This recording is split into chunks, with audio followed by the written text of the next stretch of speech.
Welcome to The Last Word. I'm David Jenkins, joined by my friend Chris Pobst. And Chris, we're halfway through the football season. Yes, we are. We're at the midway point here. What have you taken away from the first part of this season so far?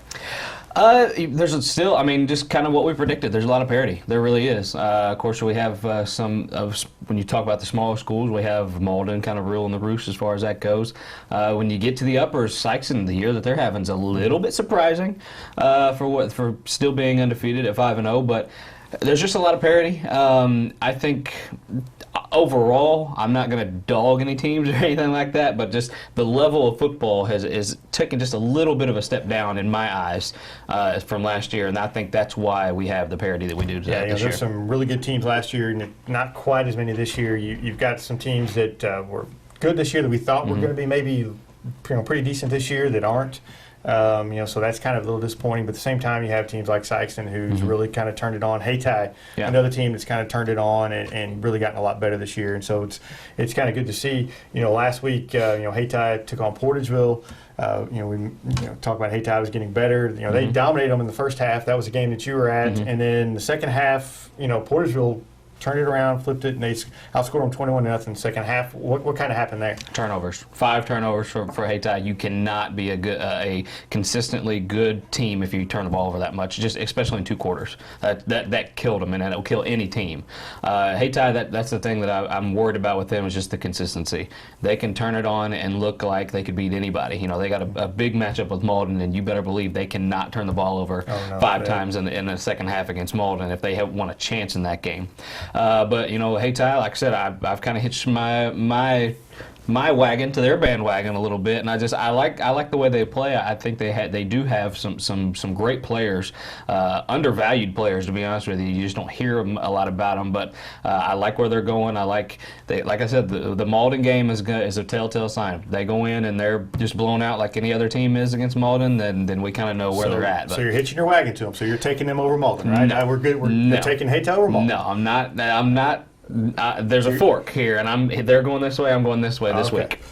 This week, though. You're going to bail off that bandwagon pretty quick, are you? That doesn't mean I don't like what they're doing. I'm just saying Malden's hey, Malden's Malden. They've proven that they're the class as far as that goes around here.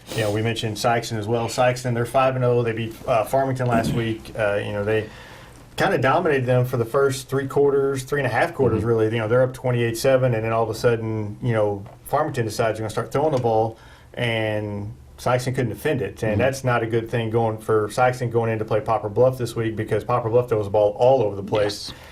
Yes. I've got Sikeston on upset alert. I'm not picking them to lose, but I've got them on upset alert. I think Poplar Bluff, of course, I've been on Poplar Bluff all year. I'm quickly getting off that bandwagon again, just same as I do every year. But Poplar Bluff can throw the ball all over the place, and that's the one thing that Sikeston really hasn't faced yet, and it's one thing that traditionally they struggle to defend year after year is the pass.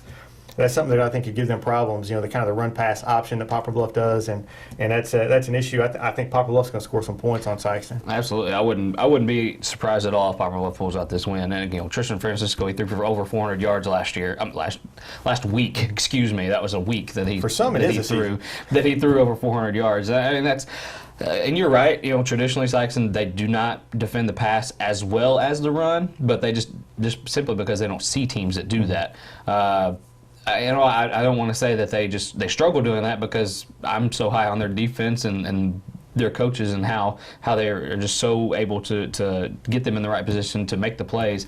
I don't think they'll struggle mightily, but you're right. Sikeston is officially on upset alert this week. I think they're going to struggle a little bit. I think they have not seen anybody who's really thrown the ball except for Farmington there in the second half or in the fourth quarter, and Farmington had a lot of success with it, and Sikeston kind of looked like a deer in headlights at that point. I'm going to take that as the game was in hand, and there was just kind of there's garbage minutes there. There's something to that. There's something to that, but they still had their starters in. Very true. And I think Poplar Bluff has more weapons than Farmington. So I think Poplar Bluff's probably licking their chops and maybe getting some points. And I think the key for Sikeston is to stop them early and control the clock. You get the ball, control the clock. Because if Sikeston gets behind and they have to throw the ball, then I've feeling that Poplar Bluff's going to get a win out of that. Possibly. I think Nathan Hampton. He's improved in that area. I believe he proved to me that he can get him down the field with his arm. for your sake, I kind of hope you see something like that because that's going to be fun to watch at the end of the game. Yeah. But anyway, just speaking of Sikeston and Poplar Bluff, Sikeston is leading the SEMO Conference North right now.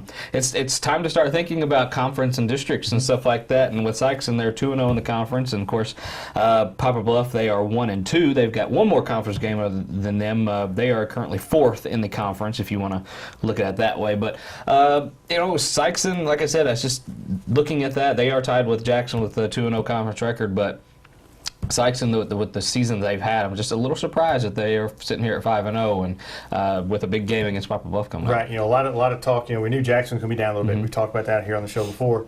But still, Jackson's sitting there 2-0. They beat Cape this week, which is a big game. Up north. They beat Jackson. Then you got the next week. You got Sikeston and Jackson playing for basically. They're playing for the conference championship, which I think that would be an awesome atmosphere up at Jackson in the pit. And I think that'd be a great experience. Sikeston and Jackson both have to take care of business. Yeah. But that would be an outstanding kind of finish to this year. Speaking of Cape Central Jackson, who you got? I'm gonna take Cape Central, but it's at the pit.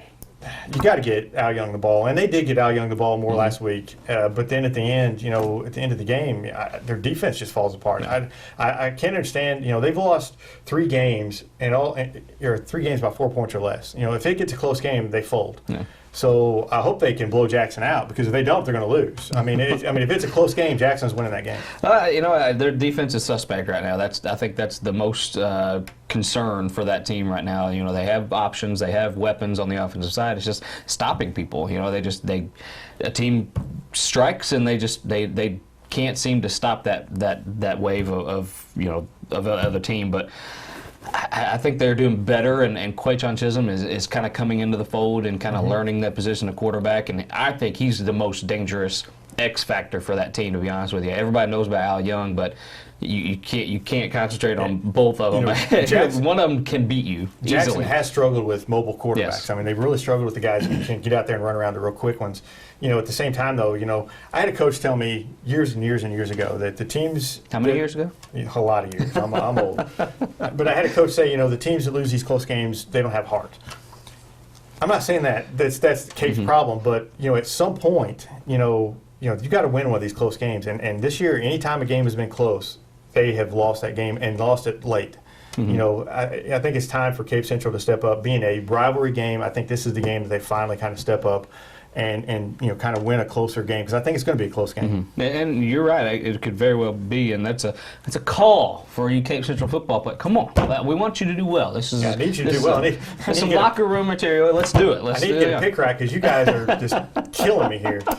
Well, I'm picking Cape Central to beat Jackson again this year, and just kind of look at there's a lot of games, really, to be honest with you, Jenkins, that can go either way.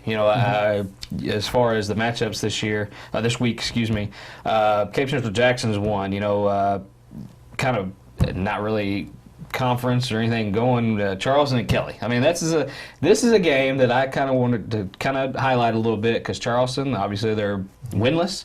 They were winless last year. Kelly is struggling. They finally got their first win last week. Going into this game, it's at Kelly. I've said it for the past few weeks now. This is where Charleston gets off their 16-game losing skid, and they put a win in the column. They certainly have a chance to win this game. They certainly do. I'm still going to take. I'm going to take Kelly in this game, just because they have the best player on the field in Maurice Davis. Maurice Davis is, because Kelly is so awful. They're getting no. He really doesn't get any publicity. But I mean, he's running the ball for touchdowns. He's returning. He's a returner. And he's playing defense. He's getting a lot of a lot of attention and still scoring. They've got him in the backfield. Now getting a lot more carries.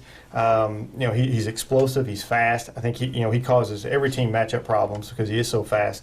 I think Charleston will have trouble stopping him. And in a game like this, I'm going to take the team with the best player on the field. But I would not be shocked to see Charleston win this game. And honestly, to be honest, I'm kind of rooting for Charleston. You don't want to see a team. I think they're on a 16-game losing streak. You want them to break that. Yeah. And I think this is, and Charleston Kelly, I think that's going to be a good rivalry in the years to come, just because they're so close. And I think that I think this game, I'd like to see Charleston win it, but I think Kelly will squeak it out. But I think it's going to be a close game. Hey, they do have the win. They've smelt victory, so to speak. And I think this is more of a fan thing. This Charleston, this is your one game I think this year to get that win, and I think they know it too. They know what's ahead of them. Yeah. They know what's ahead of them, and this is a time where they can get out and get that first win.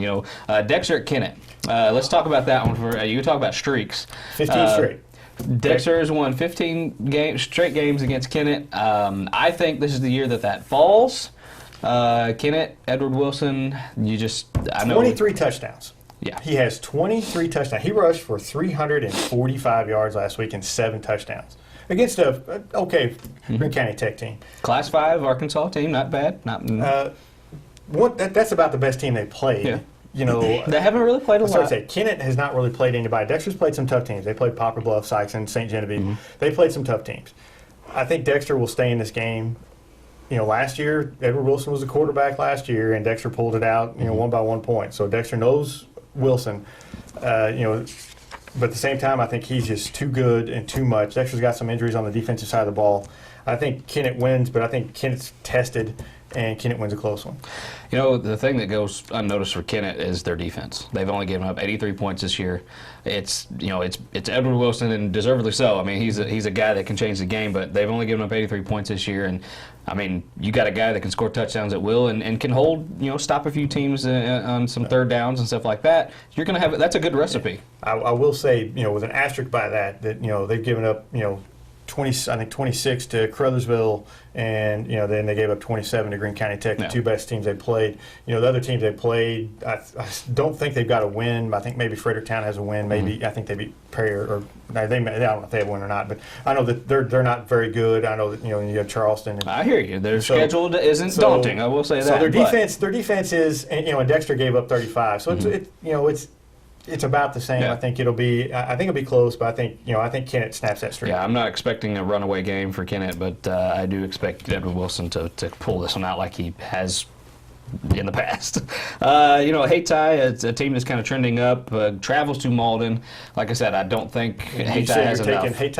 I don't think Hayti has enough quite yet. They could very well sneak up and I think make this one a close game and maybe pull it out. It's just they're just a little bit too inconsistent for me to pick them in this one. Yeah, and the depth. I think the depth's a big thing. Malden's pretty deep, and Hayti, they're pretty. They go both sides of the ball, and by the time the end of that game, especially if it's a tough physical game, I think Malden will weigh out. I think Malden pulls away in the second half and wins by 10, 14 points, something like that. But I think Hayti keeps it close. Porterville travels to Scott City. I'm taking Porterville on this one, but Jenks, I would not be surprised at all if the Rams sneak up and win this game. I just something tells me that Porterville on the road at Scott City. Scott City's a team that is capable of winning a game like this. I actually thought Scott City was a favorite in this game. An argument could be made for that. And I was picking Porterville as an upset. Yeah. Porterville to me is an enigma. There it is. The enigma team this year.